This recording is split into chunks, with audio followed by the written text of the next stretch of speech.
Good morning, everybody. This is your very late WWE Raw 5 on 2017 review. I've been so busy with work. I'm at work right now. I haven't clocked in yet, so that's why you hear background music, little jazz music in the background. So this is the only time I have to do this review. So I'm just going to do it right now. The show opens with the Raw She-Male division and Dana Brooke. They're all in the ring, and Alexa Bliss come out. Apparently, this is Alexa's coronation. Alexa says the queen is dead, which is a reference to Charlotte. And long live Alexa Bliss, and that she's a goddess. She dates Mickey James for being an inspiration to her. Dates Greyhound Dog Sasha Banks for being the one to pin to get to where she's at. Then a big giant shadow fell over Alexa. There's Nia Jax's fat ass towering over her. Alexa says she's looking forward to tagging with her later. So I guess there's going to be a tag match. Whatever. Then Alexa taunts Bailey and all the uglies fight in the ring. Then we go to commercial. After the commercial, Michael Cole has stated that Kurt Angle has made an impromptu tag match. So the match was Dana Brooke, Mickey James, and Greyhound Dog Sasha Banks versus Bailey. Bailey was in Greyhound Sasha Banks' team. And they faced Nia Fax, Alexa Bliss, Alicia Baboon Fox, and Emma. The match had went on for too long, and Alexa's team won. Cole then recaps Reigns getting his ass kicked at Payback by Braun Strowman. And apparently there will be a medical update later on in the show. Enzo faced Luke Gallows, and before the match, Gallows and Anderson attacked Enzo and Cass while they were talking their nonsense. Luke Gallows won due to distraction. After that, we get Neville and TJ Perkins backstage. And TJ Perkins says Neville was going to tap out at Payback. Neville says TJ Perkins has a number one contenders match against Austin Aries and to make the best out of it. All right. Next, Rollins comes out and says he's feeling good. He says he beat Triple H and Samoa Joe, and now he wants to face Brock Lesnar for the Universal title. And then this brought out Finn Balor and says he's the one-armed man who became the first Universal Champion. And when it comes to facing Lesnar, that the line starts with him. Nope. Yeah, and I hope Lesnar just beat you up too because you're short, you're too small, and you suck. Lesnar's a legit fighter. No. Then Dean Ambrose comes out. He says Rollins and Balor sounds like chickens. He then says the Intercontinental title is the number one championship on Raw. Then Miz and Maurice comes out. He insults Dean Ambrose and says he wants the Intercontinental title. Then Balor tells Miz that he's in the Finn Balor just kick my ass club. Lame. Miz calls Finn a coward and says none of them deserves to be Intercontinental champion. Miz says he's the biggest threat on Raw, and the Three Stooges in the ring tell him to shut up at the same time. Ambrose calls Kurt Angle from the ring on his phone, makes goofy faces while doing it, and says Angle has made a match for the number one contendership for the Intercontinental title, which is Balor versus Miz versus Rollins, which is the main event for the on Raw. Get to that later. Michael Cole then recaps Roman Reigns getting his ass kicked at Payback again. Tony Nese, Brian Kendrick, Noam Dar face Rich Swann, a.k.a. the Black Alex Wright, Akira Tozawa, and Jack Gallagher. The Black Alex Wright's team won. Cole give us a recap of the Hardys versus Cesaro, Sheamus at Payback. All these recaps. And like we didn't even watch the show. We saw the show. Jesus Christ. Or read the results so we know what happened. We don't need no recaps. Let's take you back to what happened. Shut up. Cesaro Sheamus comes out.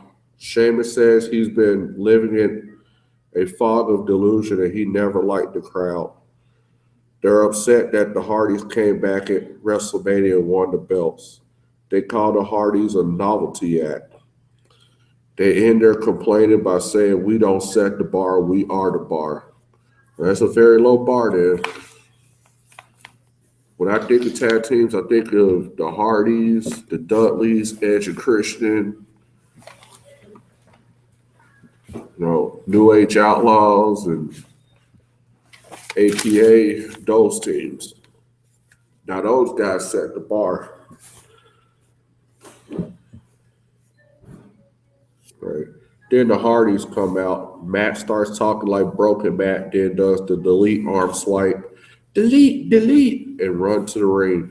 Sheamus and Cesaro run away and the segment ends. Angel Face Charlie Caruso interviews Miz and Maurice backstage. Miz talks about Rollins injured Balor last year. Ambrose shows up and asks the Miz if his hair gel gets in his eye when he wrestles. But I guess Ambrose is too goofy. Miz and Maurice walks away and Ambrose called himself Mean Dean Ambrose, basically acting like he's Mean Gene Okerlund. He does this later on tonight too. Heath Slater with Rhino at ringside faced Apollo Crews with Titus O'Neil at ringside. Apollo Crews won. Up next is the aftermath of the Strowman versus Reigns match at Payback. Kurt Angle comes out and says Reigns re-injured his ribs and Braun tore his rotator cuff. It states that they said they aren't done with each other yet, so expect to see another match in the future, possibly a Hell in a Cell match between these two. Great. Bray Wyatt interrupts to introduce himself to Kurt Angle and says he's come as a savior, whatever that means. He says he's reborn with burnt wings and there's an evil around us and he's the cure. And I guess that evil he's referencing to is Finn Balor because something happens later on tonight, and I'll get to that. He asks Kurt if he will allow him to do his work or will he stand in his way. Kurt tells him this is my show, and Wyatt laughs and says this is his world and leaves. Dean Ambrose then interviews Seth Rollins backstage. They talk about possibly facing each other if Rollins wins the number one contendership for the Intercontinental title. And Dean Ambrose does his little Mean Gene Okerlund impression. Once again, calls himself Mean Dean Ambrose. And just goofy. Austin Aries faced TJ Perkins, who the commentators kept referring to now as TJP. And his little entrance name on his little nameplate on his little entrance stuff now says TJP. So I guess they shortened his name like they did Rusev and Cesaro and all them in the past. Austin Aries won and TJP beat him up after the match. Ambrose then interviews Balor backstage. Ambrose tells Balor to eat a carb because he's too skinny, which is true. He is too skinny. I don't understand why he's not in the cruiserweight division. Why they try to put him in the heavyweight division?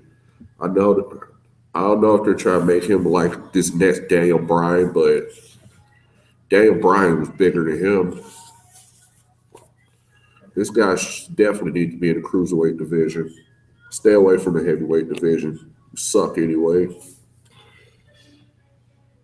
Balor walks away, and the Drifter appears playing guitar. Ambrose talks to him a little bit and walks away. Next, Goldust and R-Truth are with Kurt Angle. They want to challenge the Hardys. And Kurt says no because they lose too much. Kurt makes a tag team turmoil match for next week for a shot at the Hardys. So I guess Goldust and R-Truth going to be in this match next week. So look forward to a tag team turmoil match for Raw next week. Great. We get footage of Jericho's farewell celebration from Kurt Angle at Payback. I guess this was after the show. It was just Kurt Angle and Jericho talking about, yeah, thank you for being on Raw and all that stuff, whatever. The main event happened and The Miz won thanks to Bray Wyatt attacking Finn Balor. Also during the match, Samoa Joe attacked Seth Rollins. So Miz is now number one contender for the IC title once again. I'm getting tired of Miz. I wish he would just go away. He's not good. He's not entertaining, and except for when he did the whole John Cena house thing. Now that was funny, but everything else he's done, I don't. He's never done anything that really made me go like, "Wow, he's so cool." Dean Ambrose needs to.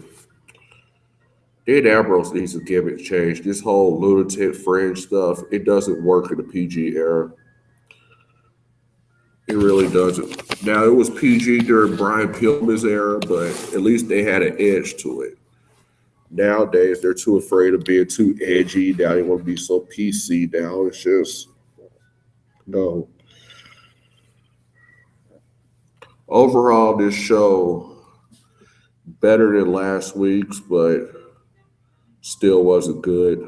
I mean, it didn't bore me like last week's did, but yeah. I heard it got a 1.99 rating for this Raw, so figures. We need Brock Lesnar back. We need Goldberg back, Triple H. All right, I'm about to get ready to go clock in. I'm out.